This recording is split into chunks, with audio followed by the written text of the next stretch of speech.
Pulse WV Live, a network that beats to the heart of God. I'm your host, John Fowler. So glad to have you tuned in to this edition. And we are talking about part 4 of the Gospel Mission with Pastor J. Mace from the Winfield campus. And so glad to have you with me, brother. Yo, yo, yo. Who you advertising for today? McDonald's? Oh, yeah. You don't like my coffee anymore? Well, I get that free. You get free coffee? Yeah. How? Well, okay. Funny story. Everyone knows I love coffee. Wow, that's way too loud now. Everyone knows I love coffee. And so the Winfield cheerleaders at Winfield High School did a fundraiser where for $15 you get this green cup. And for a year, you get free refills in it. Really? All I got to do is go through the drive-thru. Well, I don't even have to hold up my green cup now. They all know me. But you hold up your green cup and you get a cup of coffee for free, however you want it. But because of sanitary reasons, they're not allowed to take the cup in like they thought. So they have to give you a new cup each time. So they're probably losing horribly on me. Because of the cup, and plus you go every day? But yeah, I go every morning on the way to work or on the way to here. And most times I get another one at some point through the day. And on the weekends, when I'm buzzing back and forth doing a dozen different things, I might get as many as 4 or 5 cups on the weekend. Really? So, and that's $2.09 for a medium cup of coffee at McDonald's, which I think is outrageous. Sorry, McDonald's. Well, but isn't it? which I think is outrageous. But anyway, if you add that up and the amount that I'm getting, I mean, you could probably take my $15 and multiply it by a ton. So anyway, when I saw the thing on Facebook, first one I saw, I just responded to it and said, I want one of these. Yeah, that's a no-brainer. And you got it. I want one of these, and I got it. And then Amy at the church brought me one. So you have 2? So I have 2, but I gave one to Luke because, you know, if it's free all the time, 2 doesn't really benefit you. So I gave one to Luke, and so he gets his cup of coffee on the way to church every morning, or on the way to school every morning. Now, is Isaac, is he a coffee drinker? Nope. Neither he nor Sam drink Neither one of them. drink coffee. So we, John Christopher and I went, we like to ski, and so we went skiing on, let me share this thing to Winfield's Facebook. Oh, you still got me up. I was going to take a drink of coffee. Okay, go ahead. John Christopher and I. They know our tricks. Yeah, it's like take I'm you drinking off. coffee when I'm off screen. So at Canaan Valley, which is in Elkins, West Virginia, it's about 3.5 hours from where we are right now. On Tuesdays during ski season, you take a can of food. The lift ticket and everything's normally $150, and if you take a can of food, everything's $50. And so it's a good deal. Yeah, it was, but I just didn't feel good going in with just like one can. You know, it's like I didn't feel good about that. So you gotta bless. So one of my favorite canned foods is canned sweet corn. Oh, that's my favorite. So I wanted to open a can of that and just eat it going up the road. I can eat it with a spoon. That's crazy. Hey, we've got some great news to tell everybody. Coming up in April, the 1st of April, actually the 4th, 5th, and 6th of April will be our first church services at our third campus in Winston-Salem. It's Pufftown is where it's called, what it's called. People are going to be so confused. I know. Because I'm calling it Triad now. It is Triad. That's ultimately what we're calling it. Right. But it's in Pfafftown or Pufftown, yeah. But you know, it's most recognizable by Winston-Salem. So we're all calling it something different, and people are going to be. We really need. People are going to be crazy. We need to think about that because the more I think about it, it's like we should call it maybe the Pulse Church Winston-Salem. I mean, it's where it is. Yeah. But it's on the outskirts. It's on a suburb of it. Yeah, I was thinking about that yesterday, and and it's like I call it the Pulse Winston. Well, you told me to do Triad, so the website is in Triad. But it could all be changed, right? It could all be switched. I guess. But I know. He sends me a bill. You don't know how much he cost. Yeah, do I? Because I'm not seeing that in the account. But. You're not. I'm gonna have to do that. No, I'm just kidding. I mean, if you have not seen our website, Jade actually designed it, and it's thepulsechurch.com, and you can go there and check out and see what's going on and keep up on all the activities that are happening. So it's just really exciting stuff. If you get there and it looks a little goofy, I am making changes this week. So yeah, but it looks great. That. I mean, it looks awesome. It really does. And John Christopher looked at that picture of me yesterday. Actually looked at it yesterday, and he said, Dad, he said, how old is this picture? And I said, well, it's not really that old. I said, it was one of the bank pictures. He said, you need something different on there. He said, you look, yeah. I said, I know. I don't like the picture of me that's on there, but it's the only good headshot I got. But we need to have some. Yeah, we've got the green screen here. We could come in and take pictures easy. I've got a nice camera. Dwight's got a nice camera. We got cameras. I mean, shoot, the portrait mode on the iPhone is really good now, so that's probably all we need. You think it could help us?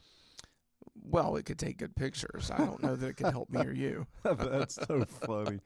That's a hoot. Hey, if you haven't downloaded our app, the Pulse WV Live app, on your Android or your Apple device, and you can download that and be able to have access to 24 hours a day, 7 days a week, music, preaching, and teaching. And it's some of the best music, preaching, and teaching that you can get this side of heaven. And we are really, really excited about that. And so we want you to do that.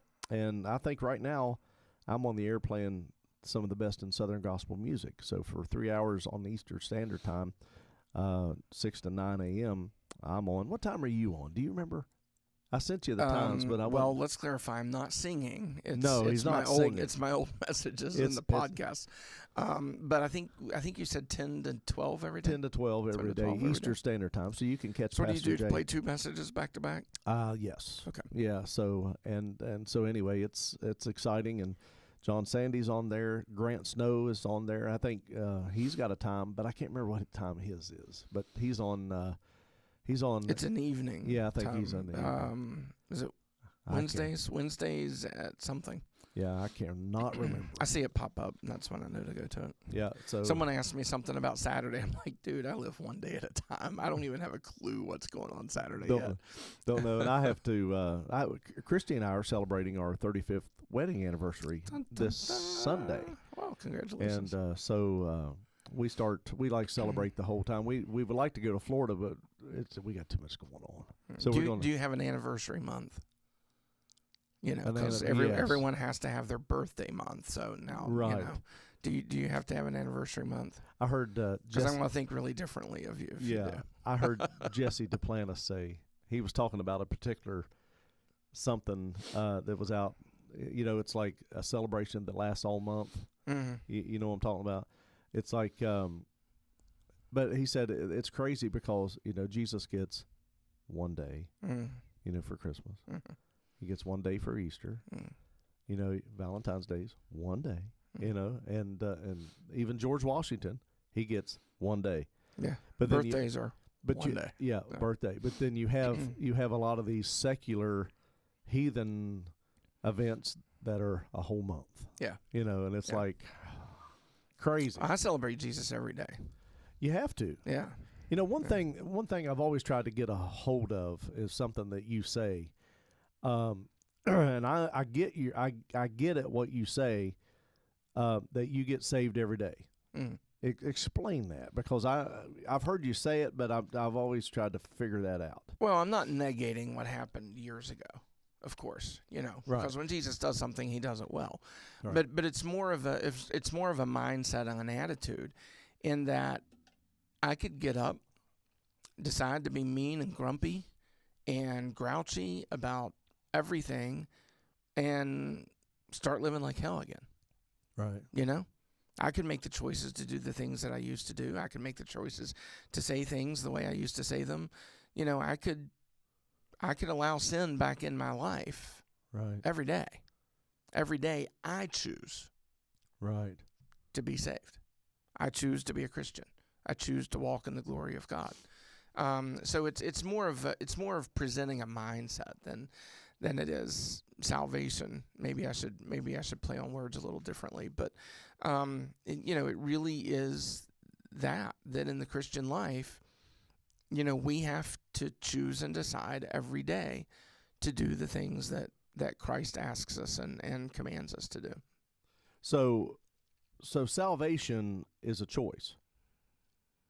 It's not a choice from God, but it's a choice from us. He offers it to everybody. He offers it to everyone, and we all must come to him broken, contrite. We have to be drawn. Yes. And salvation requires the drawing of the Holy Spirit. But, what I'm really saying is I'm choosing to stay with Christ. Right. I'm choosing to make this who I am today. Jesus did the work thousands of years ago. The Holy Spirit did the work and drew me many years ago. Right. But I'm choosing to stay in it today.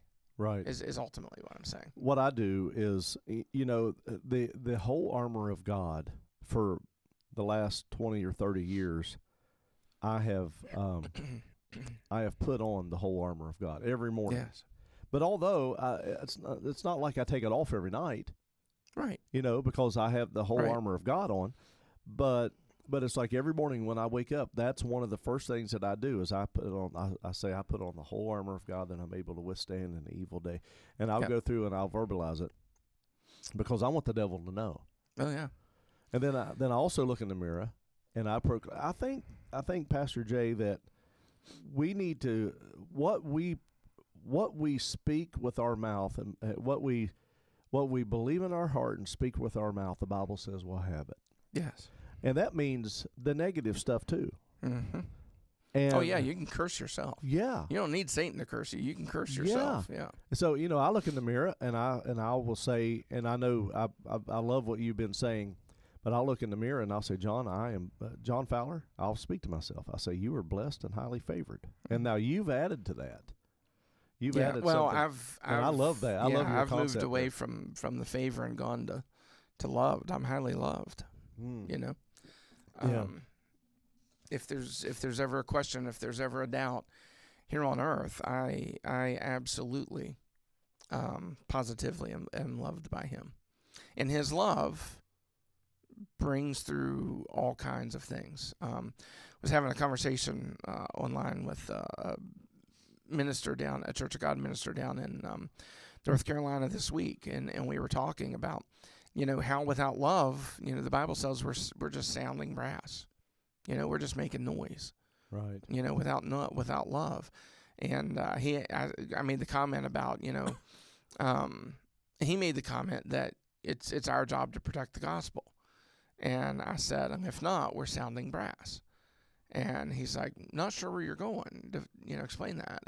And I said, the gospel is wrapped in love. For God so loved, yes, he sent his only son, right? Not because for God so hated, for God so judged, for God so didn't like, right. For God so loved.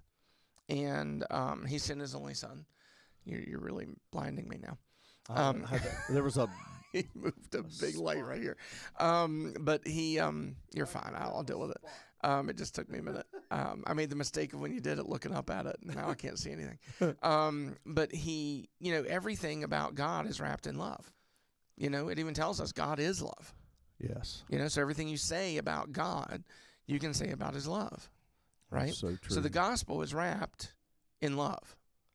Amen. And if we're going to protect the gospel, and if we're going to preach the gospel, and if we're going to take the gospel to the highways and the hedges, it has to be through love. Right. It can't be through duty. It can't be through malice. It can't be through, judgment. It has to be through love, or we're just sounding brass. We're just making noise. And so, anyway. That's good. I found the scripture that backs up what you were talking about a few minutes ago. It's Joshua 24:15, and it says, "And if it seem evil unto you to serve the Lord, choose you this day whom you will serve." Yep. So where it all originated for me. Yeah. And so, that scripture, I think that is pretty neat. Now, are you and Sam headed to see season 3 of Chosen this weekend? We're talking about it. We kind of do everything last minute just because so many things happen in our days that, and they're really busy. They've got Night to Shine is tonight, Tim Tebow's thing, and they've got thousands of boutonnieres, and I'm exaggerating, but they have a lot of boutonnieres and corsages and all of those kind of things to get out today. So. Oh wow. So we'll see how her day goes. We'll see how my day goes, and if we still have a free evening, which is rare, then yeah, we're thinking about going to the theater tonight and seeing Chosen. Yep, it's if you have not seen season 3, it's season 3 episodes 1, 2, and 3. I encourage you to go to the theater and see that. It's not going to be the same price of a normal movie, so you'll have to pay a little bit more, and plan on 3.5 hours. Yep. For being there. There's a little 5-minute intermission in between 2 and 3, so I think that. But it's neat. I think you'll like it. And that extra price on the ticket supports their production. Yes. That's the whole reason it's in theaters. Yeah, he's he comes on the screen and welcomes everybody, and he's up in Canada. He's doing a Christmas show up there, and so he was welcoming everybody and this kind of thing. So you are you've already completed this sermon series, the Gospel Mission, and part 4. Correct. And so you're starting a brand new series on Sunday. So as we get through, parts 1, 2, and 3, and I encourage you to catch it on Spotify, Google Play, Apple Podcast, Amazon Music, iHeartRadio. You can catch all his episodes of his sermon. Then you can also go to Facebook and also YouTube, the Pulse-Winfield, and be able to catch up on the video series of it too. One thing I want to say about that, I know you're trying to get into the message questions, but I appreciate you and all of the hard work that you do getting our content in all of those places.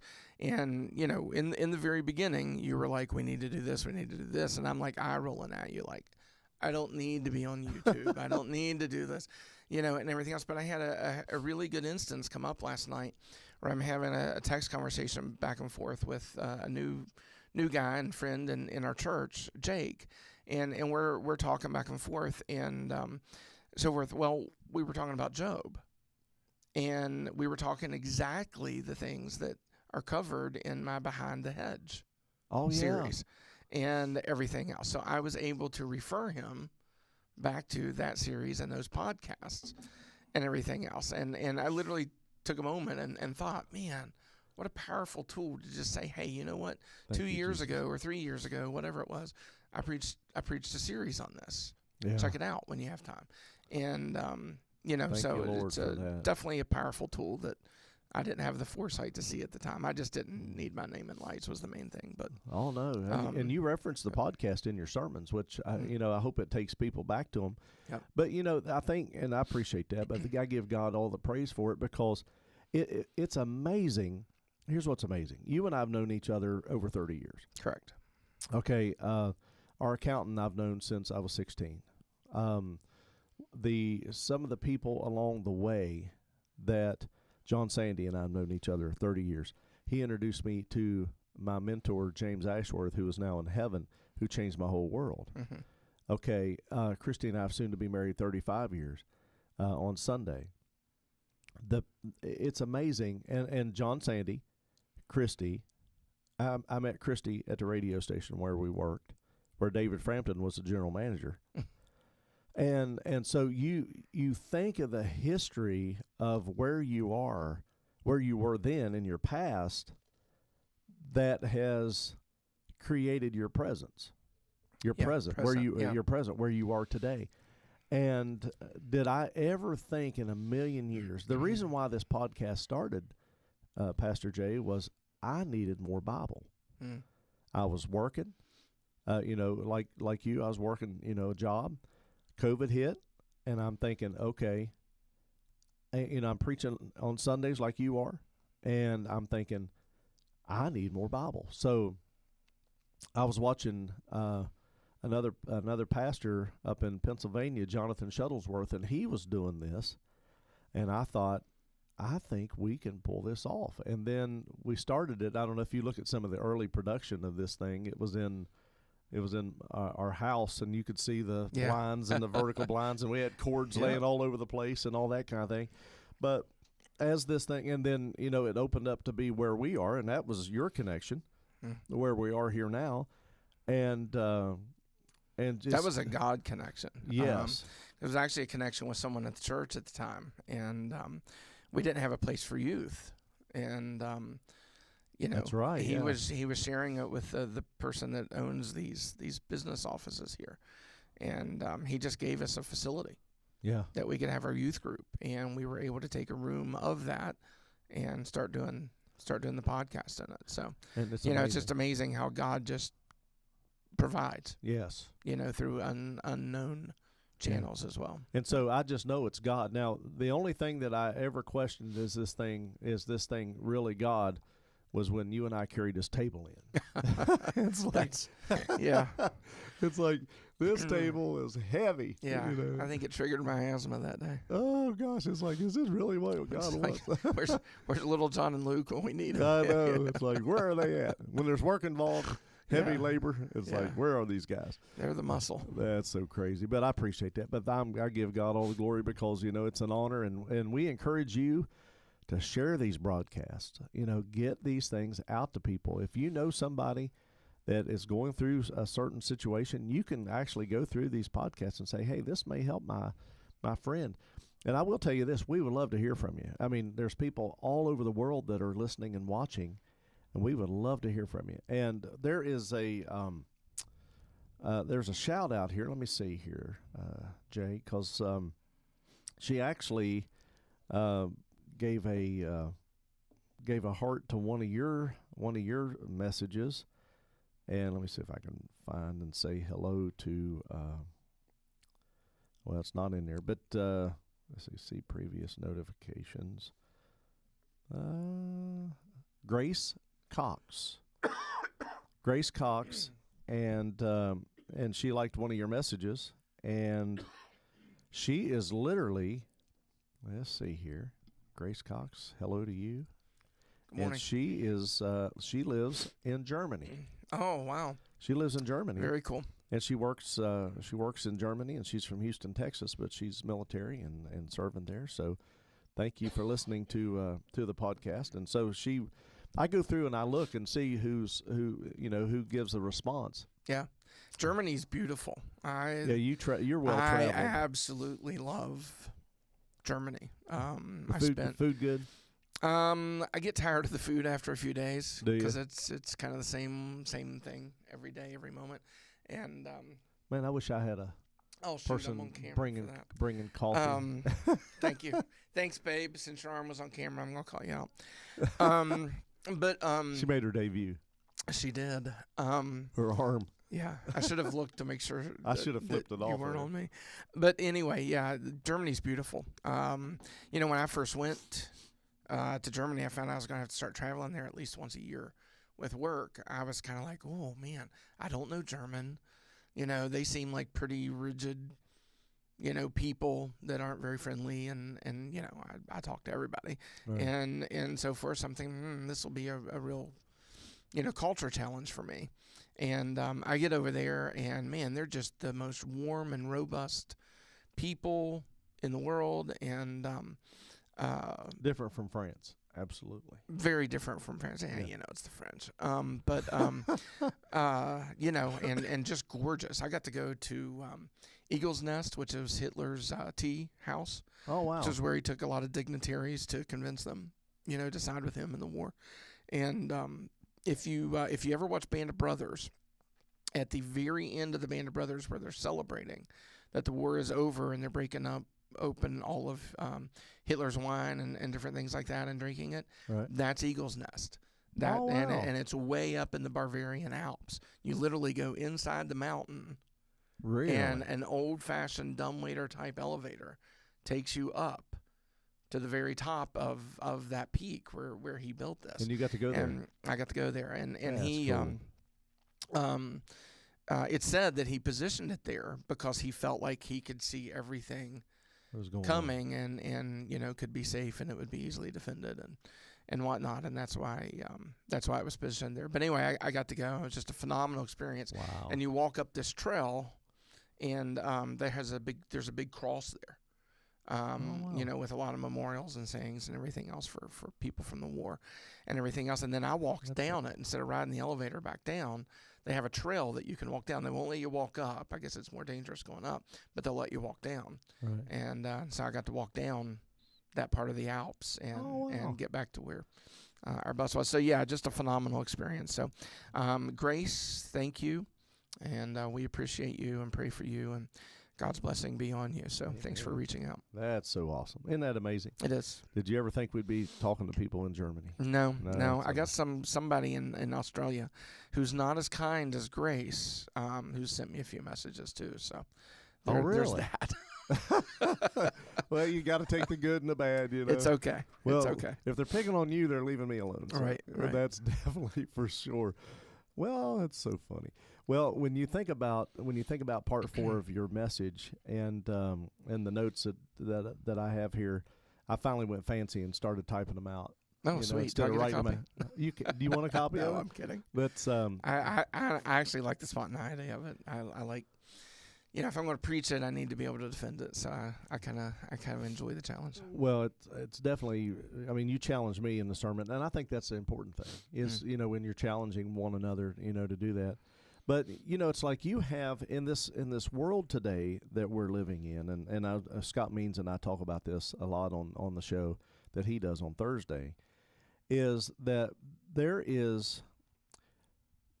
It's either you swing so far to the pendulum in the prosperity message, not you, I'm just saying in general in ministry, people can swing so far to the right in the prosperity message, or they can swing so far to the left in the prosperity message to where some people don't even believe it, and then you can swing so right that that's what Christianity's based on. Right. But we know it's not. No. Well, the prosperity of Christ. The prosperity of Christ. As I say all the time, bless me with Jesus. I don't, provide, give me my daily bread. I mean, that's what Jesus prayed. Right. Jesus prayed, give me my daily bread. And he didn't really pray it. It was an example prayer, and I think we lose sight of that. Right. Because Jesus said, when you pray like this. It was a teaching.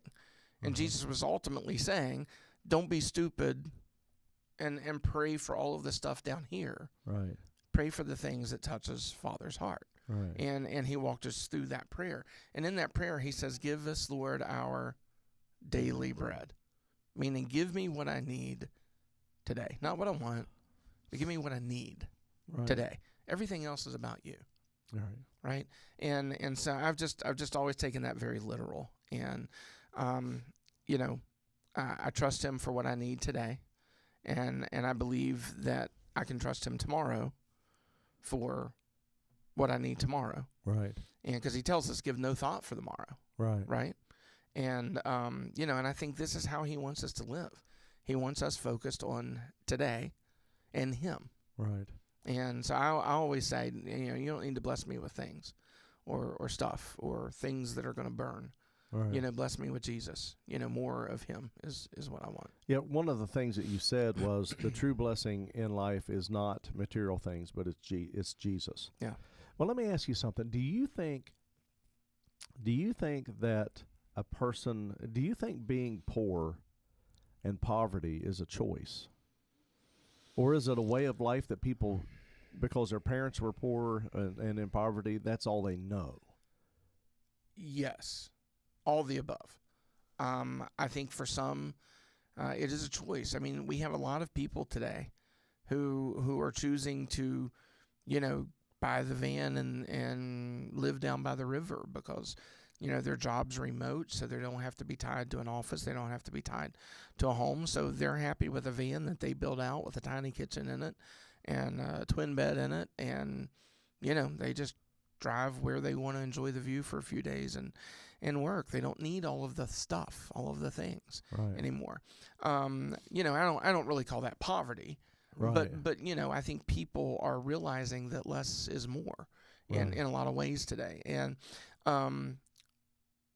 so yes, I think it can be a choice. I think we can get very comfortable and used to the benefits and the things that we get, and we convince ourselves that we can never rise out of that. Right. I grew up very poor. I grew up in a trailer on Coal River that I heard the rats fighting underneath every single night. Or at least for a several year period of my life we lived there. And we lived with my grandparents some too, but Mom is a single mom, worked 3 and 4 jobs, worked her full-time job and then did books for people on the side. Right. And so I was coming home 7, 8 years old to an empty house, learning how to cook, learning how to fend for myself. And, because Mom was busting her butt, making sure that we made it. And we didn't have any extras. Right. Any extras, And, birthdays were nothing. At best, they were a store-bought cake or a homemade cake, with a single candle on it. Right. And today people lose their minds if the whole month isn't dedicated to them, and which I think is silly. But, and it just shows me how me-centered we've become, and I don't begrudge any of that. I'm not begrudging of growing up poor. If anything, I value those days. Because, it showed me the sacrifice and it showed me the work ethic and it showed me the dedication, that it took, right. For me to rise out of that. Right. And to work my butt off, never stop working and become, what God has allowed me to become. Right. But at the same time, I'm satisfied with that. I mean, I've had job offers in other states making triple what I make here. Right. Because my reputation is solid. I'm very knowledgeable in our industry and what I do. It's very well recognized. But I really don't have any desire of that. The money doesn't entice me. Right. It's like, oh, I've got to root up my family. Oh, I've got to live in a city. Oh, I'm not going to have the sunrises every morning and everything. Not worth it to me. Right. I don't care if you pay me, 5 times. Right. It's just not that worth it. The money just doesn't mean that much to me. And so I'll stay here. I'm blessed to do what I do. The job I have affords me the ability to buy a vocational pastor and do what I do. So bless me with Jesus. Right. I don't need the stuff. I don't need Right. the things. And, God gives me my daily bread, and I'm thankful for that. Do you think that? I heard somebody say this one time. It may have been John Sandy, and I thought it was really profound. That's probably the only thing he ever says is profound. But no, I love you, John. I'll beat him up for that. I'll see him tonight. We have a small group, Lord. He probably won't let me in the door. He doesn't listen. Yeah, he just listens to himself. He doesn't listen to the rest of it. But one thing that he said, if you have a price, the devil will pay it. And I thought, if you have a price, well, I'll preach. Yes, that's a sermon series I'm making right there. That is. And he said, good stuff. I guess it gave me chills when I said that. But is it true? Sure it is. Do people have a price? Yeah. Because there's a price to sell out to God. Mm-hmm. You got to give up everything. Yeah. You got to give up your life. You've been preaching on that. My mentor taught me that for years and years and years, and it never ends. It's a daily process of giving up things, of walking with Jesus, surrendering things. There's sometimes you have to put things on the cross every day. Yes. And it's like you have to continue to do that. But it's like, does John Fowler, does Jay Mace, does John Sandy, does Christy Fowler, does Sam Mace, is there a price on us that we would walk away? I don't have one. I don't have a price. I really don't. And people say, well, if you were put in that situation, would you do it? I just can't. From the context of what you're asking is no. No. I mean, at least I'd like to think that. Yeah, me too. I mean, God forbid I would ever have a moment of weakness and give over to that. That's what Satan was trying to do with Jesus. And, when he took him into the wilderness and tempted him, and said, "Look, I'll give you all of this," and he could have. right. Satan could have given him all of those earthly things. Yeah. Right. And what was Jesus' response? And he rebuked. I don't live by bread alone. Yeah, I don't live by bread alone. How did he tell us to pray? Give us, Lord, our daily bread. Daily bread. Right? So, this is all a big jigsaw puzzle that's, made for 3-year-olds that can be put together. Sure. It's pretty easy to do that when we think about it. This is how Jesus wanted us to think. And this is how Jesus wanted us to live. Now, there's nothing wrong with having goals. And going back to your original question about people being poor, I think there are people that absolutely become victims of the system. Yes. And I think the system is and I don't want to get political here, but I think the system is very driven to force people to stay in that mindset and stay in that culture. For dependence. For dependence, yeah. And so forth.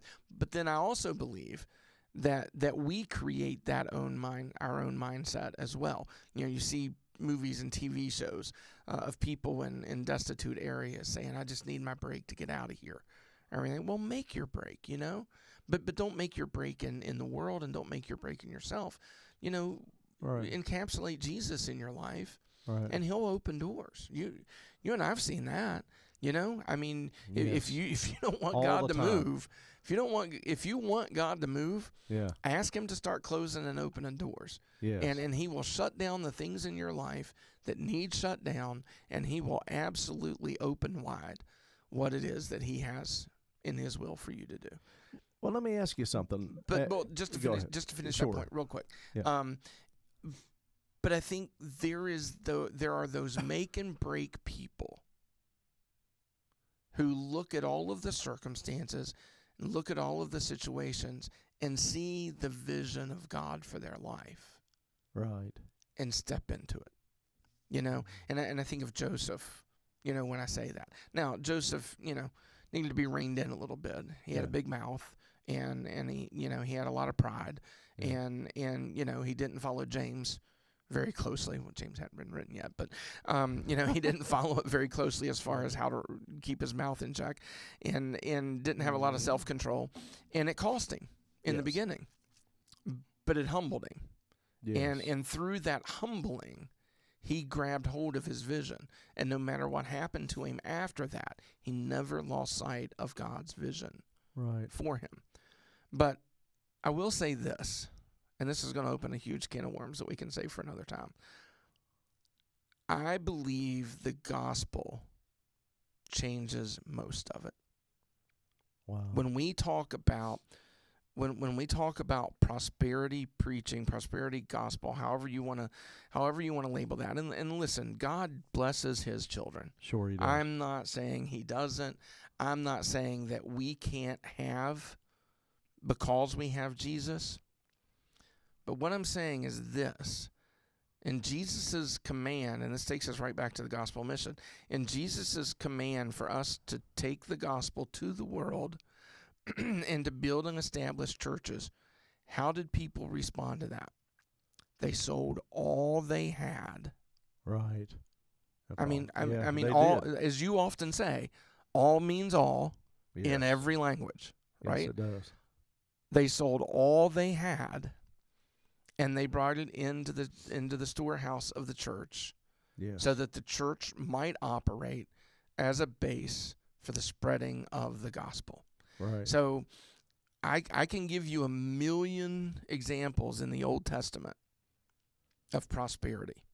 People that followed God, did what God said, and God blessed them. Abraham, Job. Yes, all the again and way. again and again. I think it changes at the gospel. I think it changes at the gospel mission, because now it's not all of this independent blessing anymore. It's about taking the gospel to the people. Right. And that's where our resources, that's where our mindset, that's where our heart, that's where our goals should be. And Paul, something I use a lot, and Anthony has been quoting it a lot lately, and so forth. Something I say a lot is, we need to learn to abound and abase. That's good. Well, Paul, when he was persecuting Christians and doing the work of the Sanhedrin and of the Roman Council and everything else, he abounded. Right. Right? When he chose to be clothed, his own words, when he chose to be clothed with Christ and become a bondservant, Right. he was abased. I mean, if Wow. we read his testimony, it wasn't all glory and prosperity, right? Right. And Spent a lot of time in jail. spent a lot of time in jail, spent a lot of time on dusty roads, and on and on and on. I mean, we could embellish that forever, but he definitely learned how to be abased, but he was never hindered by it. Right. He was never captured and bound by what he used to have. Right. Right? Because Christ meant so much more to him. And I think today we just don't get that.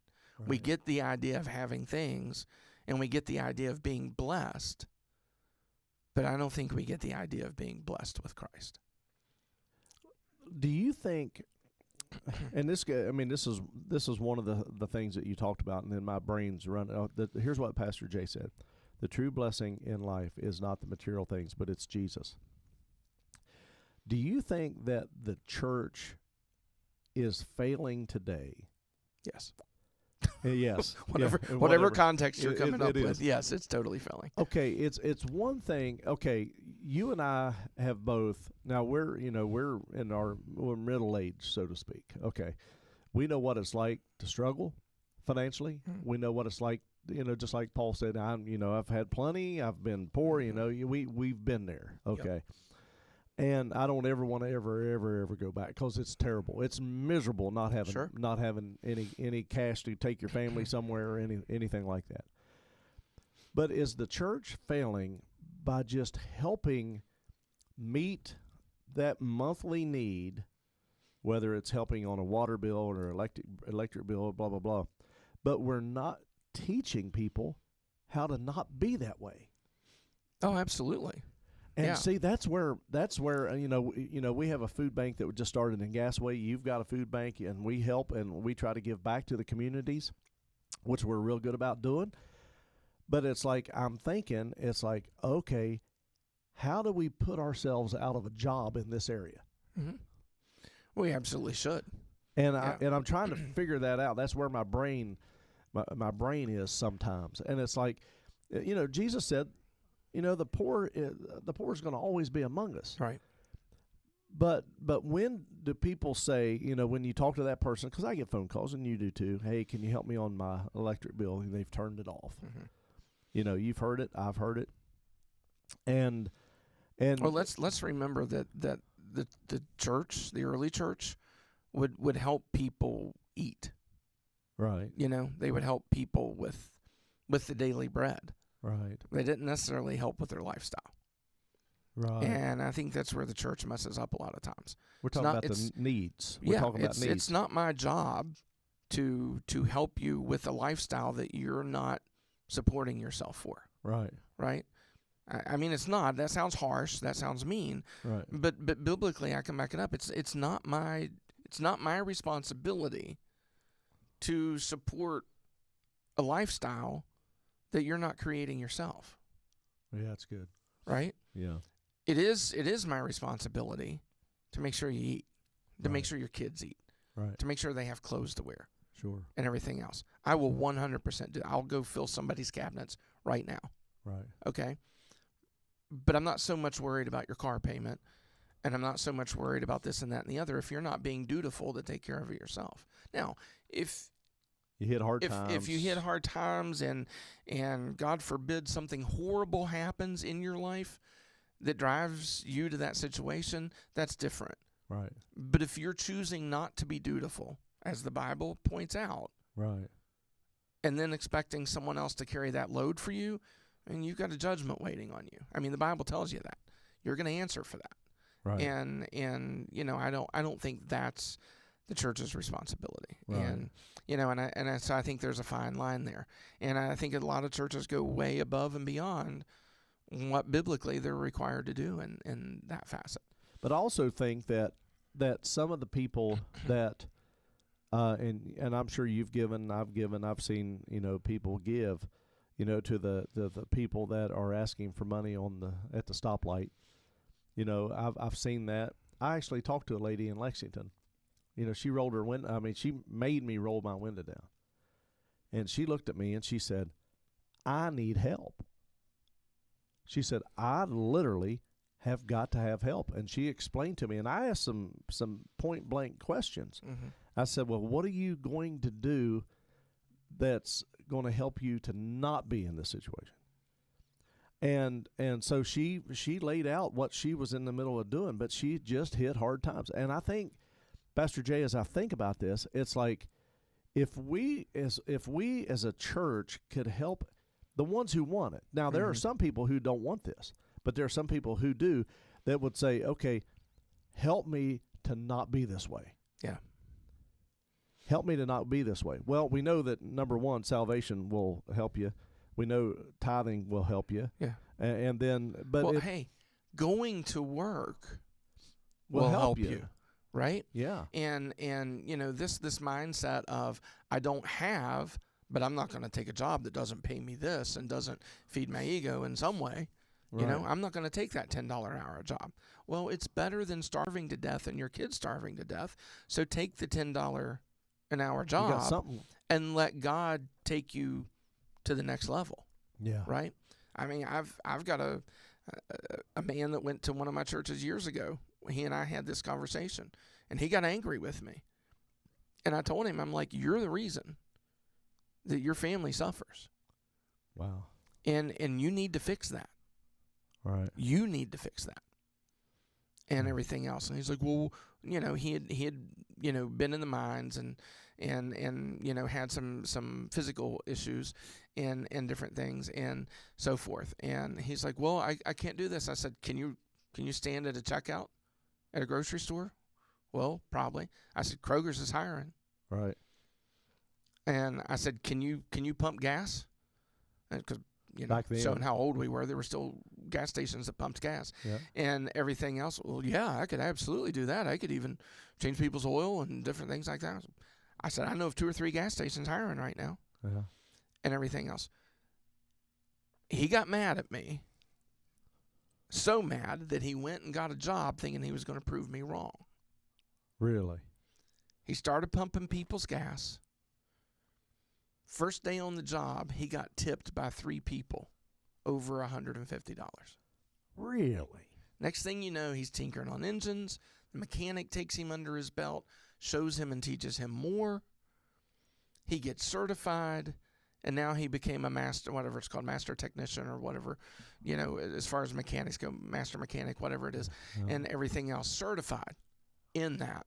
Wow. And in a year's time, went from nothing to paying off his house, wow, buying a new car, clothing and feeding his children, all on his own. Because he got mad at you. Because he got mad at me because I told him the truth. Right. And he told me. He's like, I went and got that job to spite you. He said, I had every intentions of rubbing it in your face. Right. That it didn't work. Wow. And I said, you want to know what happened? I said, once it got past your stubbornness and your rage that God doesn't honor whatsoever, once it got past that and you found your calling, God blessed it. Yes. Because you were where he wanted you to be. Right. God blessed it. That's such an awesome and he changed your life. That's such an awesome story. Yeah, so don't tell me that doing what the Bible tells you to do, being dutiful in those things, don't tell me that there's not power in it. I've seen it. McDonald's paying like $15 an hour. I mean, it's a job. Yeah. I remember having 3 jobs one time just to make it. I've always, I'm a vocational pastor now, but I've got a couple other little things that I don't make a lot of money on, but $50 here, $70 there, and everything that I do. I've always had, multiple things going on. Side thing. Well, that goes to my next question on something that you talked about, and I think we helped a lot of people just now. I think the Lord really. I hope because it's true and it's powerful, and I've seen it. The worldly culture will blind you and move you away from the glory of God.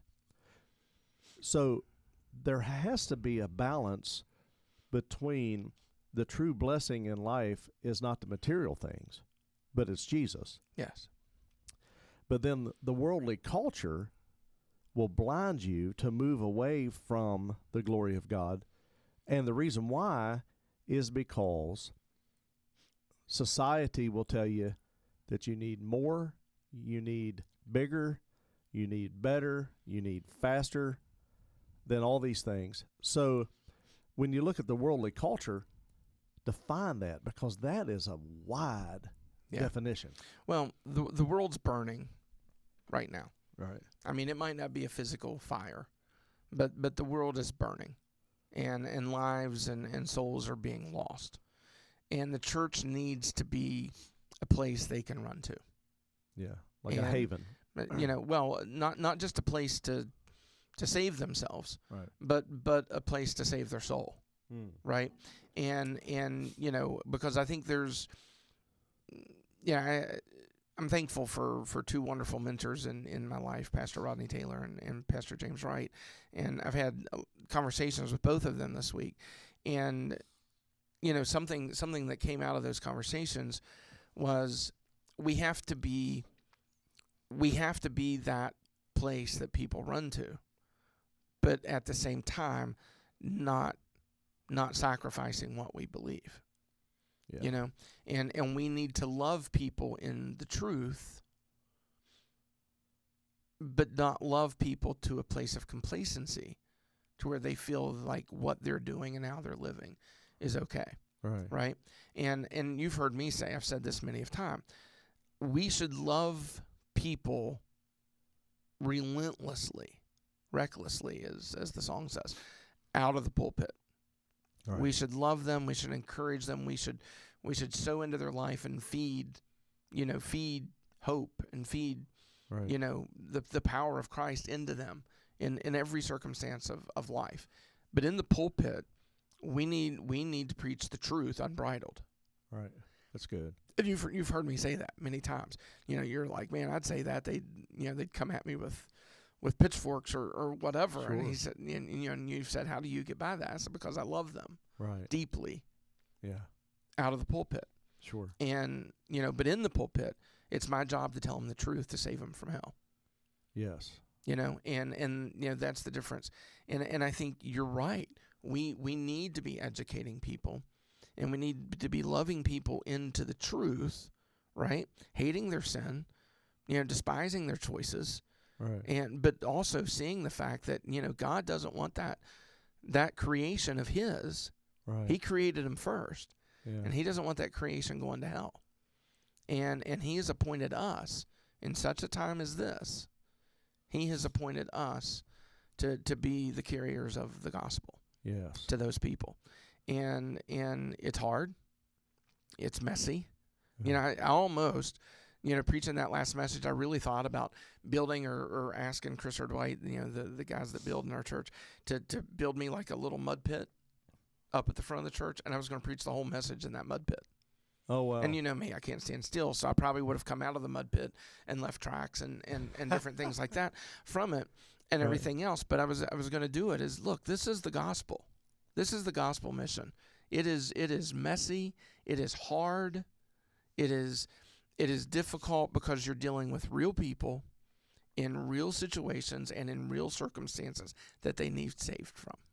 Yeah. But the thing about it is, that mud pit that you were talking about, you said it will leave tracks. So what kind of tracks are people leaving? Yeah. Because the tracks is the evidence of where you've been. Yeah. Well, when you think of, you think of that. Well, and I think of the tracks, and this is what I would have used in the message had I went through with that. But also I try not to be too theatrical too. I think the word should stand for itself, and so forth. But I did have the thought. But good thought. What I was going to use with the tracks is, for Paul, what did Paul say? Man, I finished my course. Look at the tracks. Yeah. Look, I was shipwrecked. Over there, look. Yeah. I was shipwrecked. It was. I was snake bitten. All of these things are my tracks. Right. Because I carried the gospel. Right. And I finished it. Yeah. Think about the peace. Yeah. To be able to come into his presence and say, I have finished. I have finished what you gave me to do. I did it with everything inside of me, and I finished it. Yeah. That's so good. That's the example Paul gave us. Right. I was a wretch, and I was undone. I was blind, but now I see. Right. And man, I haven't quit working since. Right. Haven't quit working since. That is so good. And when you think about that, you think about what has God called you to do. And here's the challenge. Here's where people are. They're all over the map. Yeah.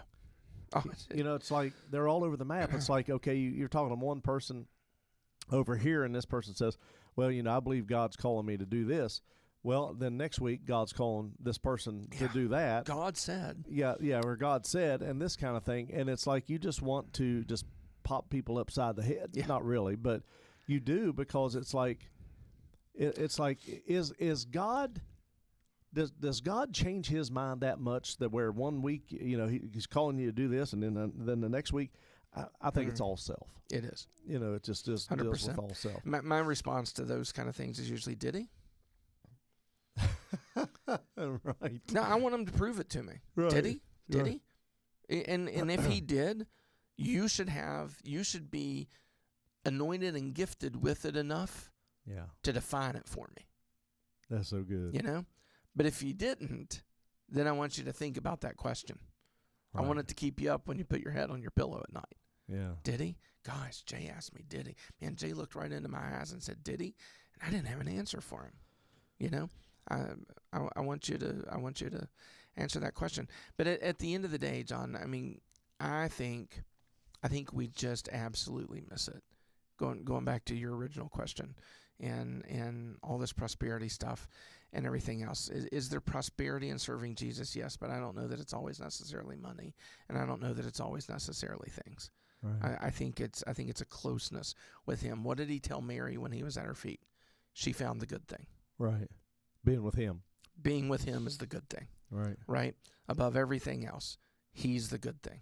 Right. And how does he tell us to spend our day? Meditating on my word day and night. Right. Right? He's the good thing. Right. And I think so many times we've ushered in so much other stuff to sell people. Right. To sell people. Hey, come to church here, you'll get this. Right. Well, you know what? Come to church here, you're going to get Jesus. Right. You're going to get Jesus. Because I don't have anything else to give you. Peter and John outside of the gates. Right. Man asking alms. They pull their pockets out empty. Silver and gold have I none. But what I got, Right. what I got's big. You're right. What I got's real big. And I'll give it to you in the name of Jesus Christ. Wow. Right? What? Can we live like that? Can we? They did. We Yeah. should. Well. We should be. Right? And, so I think when you ask if the church, I forget how you asked it, but is the church failing? Yes, immensely, because we're not living like that. Right. Jesus is what I have to give. Jesus is my daily bread. Jesus is, what I meditate on day and night. That's the gospel mission. One of the final things, you can't carry the cross until you deny yourself. Yeah, we've said that for You've a been in year, that. every message for a year, and I think it just keeps coming up because people weren't there. Deny myself. Define that. Set everything else aside for Jesus Christ. Not neglect things, No, but good point. Not neglect things, but set every desire, thing every else want. aside for Jesus Christ. And I hear people all the time, well, God told me to quit my job. Really? Because I could take you to at least probably 10 places in his word Right. where he tells you to get your butt up and go to work. Yeah. So did he? That's one of those. That's one of those times I'm going to look at him. Did he? Because I want you to prove this to me. I remember there was a guy he was a tent maker. Yeah. Yeah. Yeah. It's crazy. Yeah. Imagine that. In the glory of God, even. Right. But anyway, I think that's where we fell. Right. Is we're not humbled. We're not abased. Right. We're not abased. We're not reliant on God. Yeah. We're reliant on stuff and things. We're reliant on who we are and what we've built, Yeah. rather than who he is and what he has. He hasn't built nothing. He has it. He owns it. It's his, Right. and he's willing to give it to us through his son Jesus Christ. And at the end of your life and my life, all the jewels, all the crowns, everything that we ever had, or I'm God gonna lay it at his feet. we lay it at his feet. I'm gonna We lay turn at it his right feet. back in. We turn it right back in. But this is an awesome message. I mean, this really is, and you can catch all 4 parts of it, just like I said at the beginning of the podcast. So what are you working on for next? Know his name. Know his name. That's good. There's I power know in my his sheep. name. I know my sheep, and my sheep know his voice. Or know his voice. Sorry. And there's Sorry. power in know his his name. voice. Yeah. There's so much power in his name. No doubt Yep. about it. Awesome. Man, this is so good. I wrote down I choose. So what do you choose today? Do you choose to live where you're at? The definition of insanity is to keep doing the same thing and expect a different result. And you don't want to do that. First thing that I want to recommend you, and Pastor Jay would want to recommend you, is to turn your life over to Jesus. Begin to deny yourself. One of my thoughts about denying myself would be give up your hopes, give up your dreams, give up your wants, and do what he has, because he has an assignment for you to do. And he'll give you new ones. Yeah. The ones that he has for you. Right. He'll give them to you. Sorry, I've already taken everything off. No, you're good. So that's what we misunderstand. We don't want to give up what we have. Right. To step into what he has. But what we don't realize is when we step into what he has for our lives, It's better. It is so much better than any of the stupid things we had in our head. Anyway, I'm done. And well, no, you just have to trust. I mean, it goes back to trust. And so Trust Street, there's not a lot of people on Trust Street. And so I encourage you to find and make that turn to him. Just ask him to forgive you of your sins. Come into your life. Say, Lord, just forgive me. You don't have to name your sins. He knows all about it. Ask him to forgive you. The minute you say, forgive me of my sins, he forgets about those sins. He forgets about those sins. And then there's no condemnation in those that are in Christ Jesus. And walk in Christ Jesus. Walk in him. Get in a Bible-believing church. If you're on the East Coast of the United States, we encourage you to check out our churches. But also, you can become our internet family, and listen and watch on Sunday mornings and all the other times. We would love to have you because God is faithful. If you prayed that prayer today, let us know. If you need a Bible, we will send you one free of charge, courtesy of the Pulse WV Live. We want you to pray for this ministry also because we're wanting to give back to the communities, and we're wanting to see God do major things in our communities and what he wants, and we're just really excited about it. Here's some ways on how you can help.